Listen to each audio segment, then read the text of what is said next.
Hi, boys and girls. Today's read aloud is The Velveteen Rabbit. It is written by Margery Williams. It's one of the books that I read as a kid.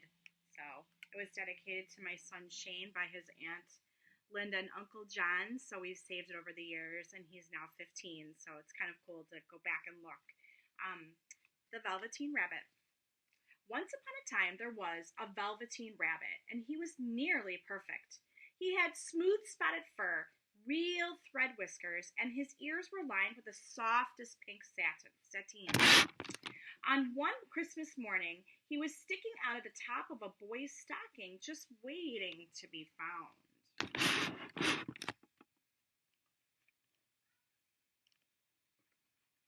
For a long time after Christmas, the Velveteen Rabbit lived in a toy chest in the nursery with many other toys. The other toys were not very nice, and the mechanical toys were particularly unfriendly. They were always bragging about this and that, and never gave a second thought or a kind word to the rabbit. The rabbit felt very unloved. The only toy that was nice to him at all was the rocking horse. Poor Velveteen Rabbit. I wonder how he feels. The rocking horse had been in the nursery longer than any of the other toys. He was very wise. "What is real?" asked the rabbit one day. "Real is something that happens to you," answered the rocking horse. "When a child loves you, not just to play with, but really loves you, you become real." The rabbit thought for a minute. "Are you real?" The rocking horse smiled. "I am. And when you become real, you can't become unreal again. It lasts forever." The rabbit thought about how nice it would be to be real. One night, something wonderful happened. The boy picked up the rabbit and took him to bed with him. From then on, the rabbit looked forward to bedtime.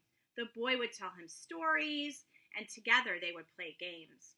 Of course, sometimes the boy hugged the rabbit very tightly, and other times the rabbit ended up so far under the pillow that he could hardly breathe. But most nights he and the boy snuggled up together all night long.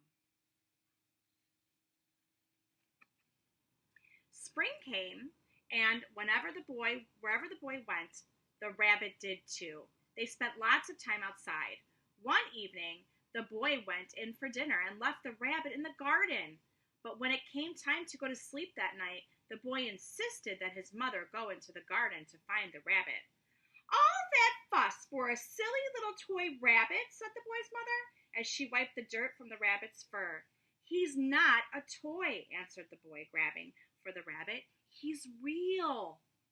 When the rabbit heard that, he knew that was what the rocking horse said was true. At last, he was real. The boy had said it. One day that summer, the boy went off on his own while Rabbit waited for him in the grass. Suddenly, the rabbit saw two strange creatures. They were rabbits, like him, but somehow they looked different. "Why don't you run and play with us?" one asked. I don't feel like it," answered the rabbit. But all the while, the rabbit did want to jump and play like the other rabbits. One of them came close and sniffed the rabbit. "He doesn't smell right. He doesn't even have hind legs. He's all one piece," exclaimed the rabbit. "He isn't real." "I am real," the rabbit shouted. "The boy said so." Just then, there came footsteps. The two strange rabbits disappeared. "Come back," called the rabbit. "I know I'm real."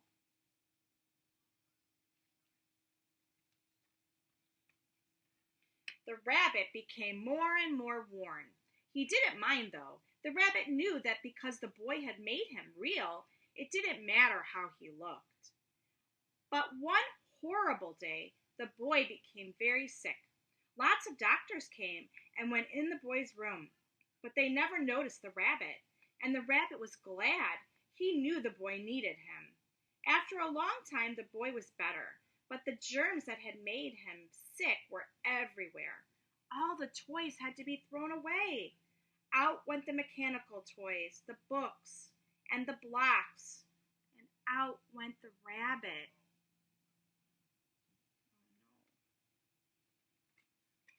The rabbit found himself at the top of a sack of discarded toys, with nothing to do but sit and think.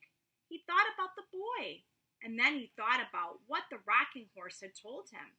What was the point of being real if it all ended like this? At that moment, he began to cry. Oh, poor rabbit. But then a very strange thing happened. Where the rabbit's tear had fallen out onto the ground, a flower grew out of the ground. It was so beautiful that the rabbit just sat and stared. Suddenly, the flower blossom opened, and a fairy appeared.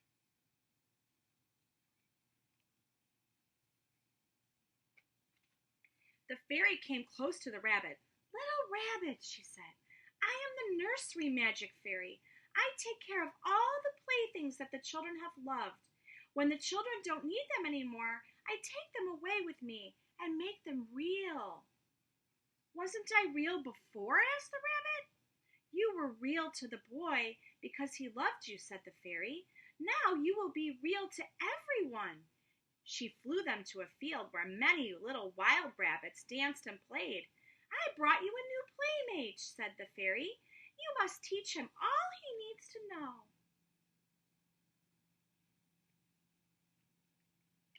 The rabbit watched the other rabbits. He didn't want anyone to know that he was made all in one piece.